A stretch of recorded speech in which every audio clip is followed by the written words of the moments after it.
Moi, je voudrais juste, en tout cas, faire part d'un ressenti.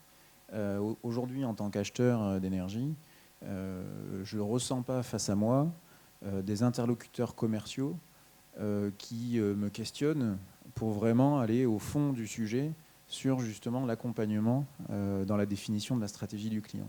Alors, après, on a nos propres idées, on s'est construit notre propre idée. On a un cahier des charges aujourd'hui avec des specs, je pense, relativement bien définis. Mais moi, j'aime beaucoup la remise en question et je trouve que j'ai pas face à moi des gens qui mettent justement à cette remise en cause et à chercher toujours des pistes d'optimisation. Voilà. Lequel veut répondre? Lequel des fournisseurs veut répondre? Moi, je dirais que j'ai le rôle du petit fournisseur là. Appelez-nous, on vous conseille, on a un peu de temps. mais un petit qui a de grandes ambitions. Ah, on essaie.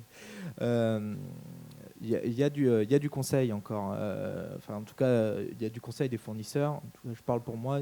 On essaye d'apporter un plus aux clients, sous réserve qu'il soit en mesure de l'écouter. Ce n'est pas toujours le cas. Des fois, il a des idées quand même très arrêtées. Et ça dépend aussi de sa maturité.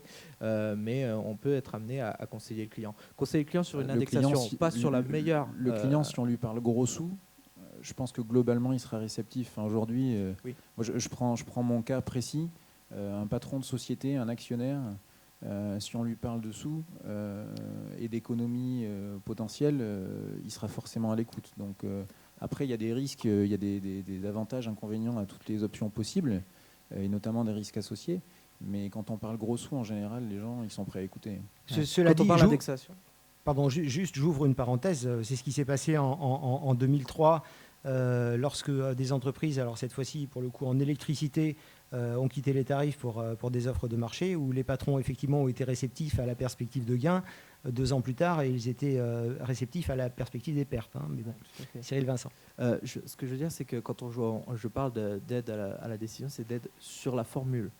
Ça ne va pas vous faire des gros sous derrière. Les gros sous derrière, ça après, c'est à vous de voir si vous pensez que c'est le meilleur moment. On pourra vous donner des outils, des aides à la décision. La décision, c'est vous qui la prenez au final. Et économiquement, le résultat final, il faut que vous soyez au moins conscient des risques que vous prenez à travers la formule qu'on peut vous aider à choisir. Steve, oui, Marco Galdinetti. Oui, simplement par expérience, ce que je peux dire, moi, c'est qu'on est un peu seul au monde quand on doit faire sa stratégie. Si en 2013, quand j'ai signé le contrat pour l'année 2014, j'avais eu la même stratégie que cette année, j'aurais perdu des opportunités, ça c'est certain. Parce que la possibilité, j'étais en TTF sur la totalité, donc en indexé, et la possibilité de fixer des swaps nous a fait faire des économies importantes par rapport au prix fixé à la date du contrat. Simplement, ce que je veux dire, c'est que c'est les contrats antérieurs qui nous donnent un petit peu l'expérience et le feeling. Et voilà, je veux dire, tous les fournisseurs que j'ai pu rencontrer, je pense qu'il n'y en a pas un qui m'a conseillé la même chose. Donc, j'étais un peu perdu.